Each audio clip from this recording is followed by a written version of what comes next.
Bismillahirrahmanirrahim. Qaidah ar-rukhasu la tunatu bil ma'asi. Sebuah dispensasi alias fasilitas atau kemudahan menjalankan syariat tidak bisa didapatkan dengan sesuatu yang dilakukan dengan maksiat. Maksudnya adalah seorang mukallaf yang mengerjakan rukhsah dalam agama alias dispensasi terhadap sesuatu, maka tidak boleh mendapatkan dispensasi itu ketika dia melakukan maksiat, alias ketika ada maksiat yang dilakukan, maka tidak boleh dengan maksiat itu dia mendapatkan keringanan. Sebagai contoh misalnya bahwa orang itu ketika berpergian itu kan dibolehkan mengqashar atau menjamak sholat sebagai bentuk rukhsah atau kemudahan. Nah, ada perbedaan antara safar yang mubah dengan safar maksiat, alias ada perbedaan antara pergian yang membolehkan rukhsah dengan berpergian yang tidak membolehkan rukhsah, alias jika dia berpergian dalam sesuatu yang mubah maka dia boleh mendapatkan rukhsah. Tapi jika dia berpergian karena tujuannya untuk maksiat, maka dia tidak berhak mendapatkan rukhsah. Dalam pembahasan ini ada perbedaan antara maksiat sebagai tujuan perjalanan dengan maksiat ketika dalam perjalanan. Jadi orang yang maksiat sebagai yang dia jadikan sebagai tujuan dalam perjalanan, maka dia tidak boleh mendapatkan fasilitas alias rukhsah. Contoh, ada orang berpergian ke Surabaya, tujuannya untuk merampok, maka sepanjang perjalanan dia tidak boleh jamak, tidak boleh qashar. Yang kedua yaitu maksiat yang dihasilkan ketika perjalanan. Contoh, seseorang pada awalnya silaturahim ke keluarga, kemudian ketika dia pulang kehabisan ongkos, kemudian dia mencuri atau merampok atau apa kejahatan lainnya atau maksiat lain, atau bahkan mabuk, nauzubillah misalnya. Nah, itu tidak menafikan fasilitas yang dia dapatkan, yaitu berupa jam atau rukhsah atau qashar. Ya, kenapa? Karena maksiatnya bukan tujuan, tapi maksiat itu dihasilkan di dalam perjalanan tersebut. Berbeda dengan yang pertama karena memang tujuan perjalanannya alias perjalanan itu sendiri adalah perjalanan maksiat. Itu, nah ini juga kemudian bisa memberikan gambaran bahwa sesuatu yang dibolehkan itu tidak masuk pada sesuatu yang dilarang. Nah, termasuk cabang kaidah ini adalah bahwa ketika seorang murtad, orang itu keluar dari Islam, kemudian dia gila, maka dia wajib qadha sholat ketika dia gila juga. Kenapa? Karena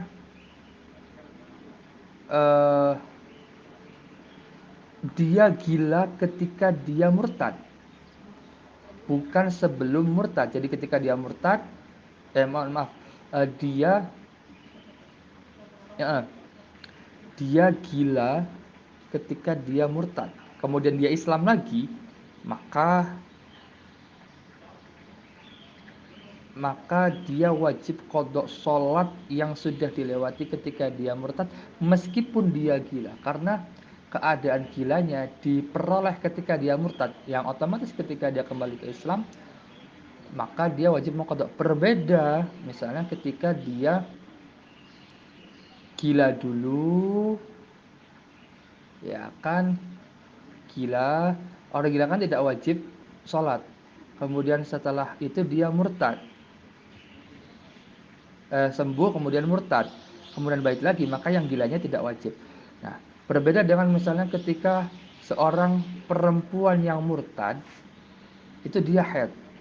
maka perempuan yang murtad itu tidak wajib mengqadha salat ketika dia haid di masa murtad tersebut, karena qadha tersebut gugur bagi perempuan yang haid sebagai hukum azimah, hukum yang berlaku semenjak semula.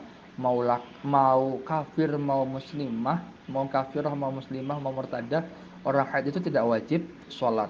Tapi bagi orang gila itu rukhsah. Beda. Dan murtad itu bukan termasuk orang yang mendapatkan rukhsah. Status murtad itu adalah status yang baru. Beda dengan status status murtad itu tidak mendapatkan keringanan. Qaidah la yunsabu lisakiti qaulun itu adalah ungkapan dari Imam Asy-Syafi'i. Yaitu artinya orang yang diam tidak bisa dinisbatkan pendapat untuknya, alias tidak bisa dinisbatkan suatu pendapat kepada orang yang diam. Jadi kalau orang diam, maka dia tidak punya kehendak untuk menghasilkan suatu hukum atau perbuatan yang menghasilkan hukum.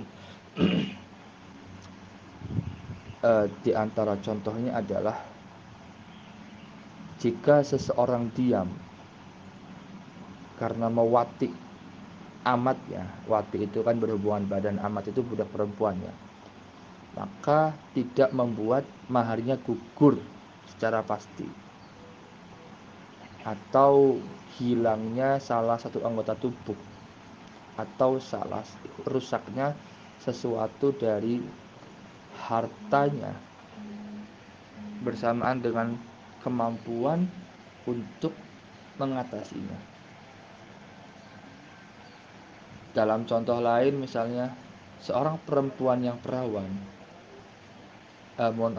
seorang perempuan yang sudah menikah, jika dia diam ketika dimintai izin atau ingin dilamar untuk menikah, maka diamnya seorang perempuan janda dalam hal ini yang sudah pernah menikah ini tidak menunjukkan izin secara pasti, karena dia diam. Ini juga berdasar hadis Nabi bahwa kalau perempuan yang sudah pernah menikah atau janda itu izinnya dipasrahkan kepada dirinya sendiri.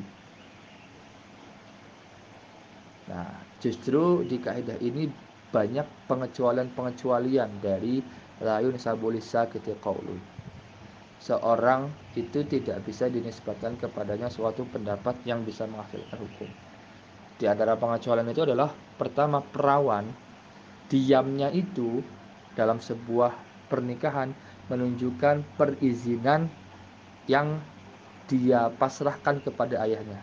Jadi seorang perawan ketika dilamar oleh orang lain, seorang laki-laki, ketika dia diam, maka dia mengiyakan bahwa dia ingin dinikahi dan memberikan izin itu kepada bapaknya, karena sesuai hadis bahwa perempuan yang dinikahi itu, yang perawan itu, izinnya ada di bapaknya. Ketika perempuannya iya, berarti otomatis nanti bapaknya mengiyakan.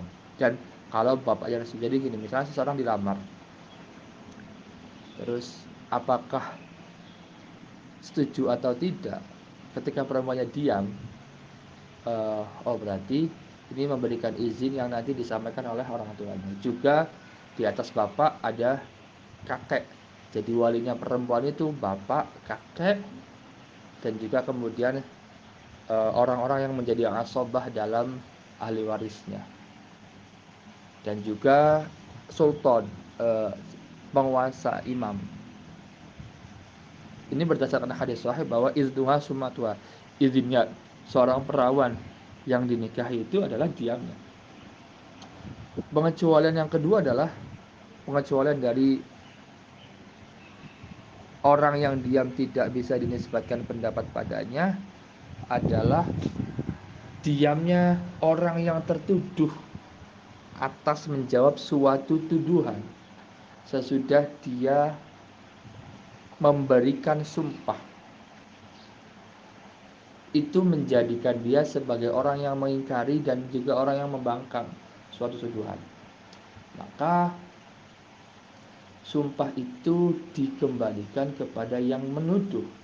Kemudian dia bersumpah dan berhak atas apa yang didakwakan. Jadi begini, jika ada seseorang terdakwa di pengadilan misalnya, ya, kemudian yang menuduh atau mendakwa ini bersumpah bahwa si terdakwa ini bersalah misalnya. Setelah si penuduh atau pendakwa atau penuntut itu bersumpah bahwa si A yang dituduh ini bersalah, kemudian dia diam saja, tidak mengelak, tidak membantah, maka diamnya si terdakwa ini, yang tertuduh ini, membuat dia menjadi orang yang mengingkari tuduhan tersebut sekaligus membangkang. Maka sumpah itu dikembalikan kepada si yang menuduh atau mendakwa.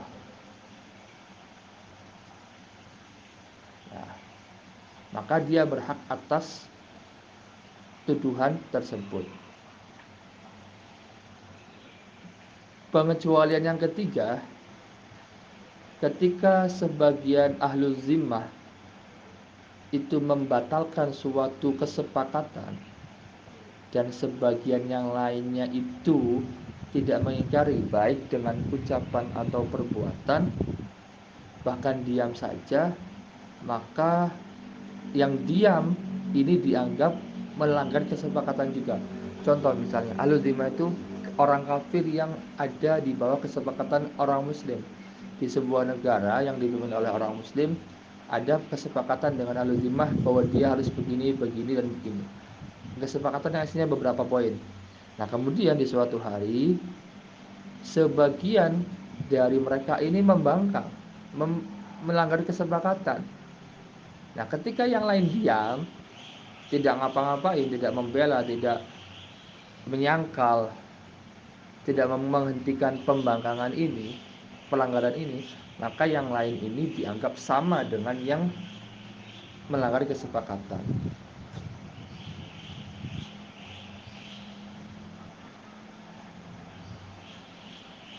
Itu kaidah la yunsabu li sakiti qaul.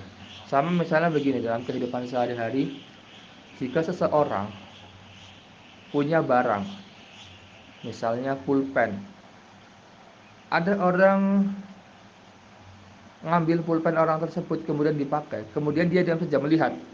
Nah, diamnya dia itu tidak menunjukkan kerelaan. Eh, Diamnya dia tuh apa namanya? Menunjukkan kerelaan, karena harusnya dia mengelak. Itu. Itulah yunsabu li sakiti qaulun. Kemudian pengecualian yang lain adalah bahwa ketika seseorang ngaji ke seorang syekh atau guru, misalnya ngaji Quran, baca Quran, kemudian dia membaca dan syekhnya diam saja. Oh, berarti ketika syekhnya diam saja, itu berarti bacaannya sama atau benar dan tidak dikoreksi. Itu la yunsabu li sakiti qaulun.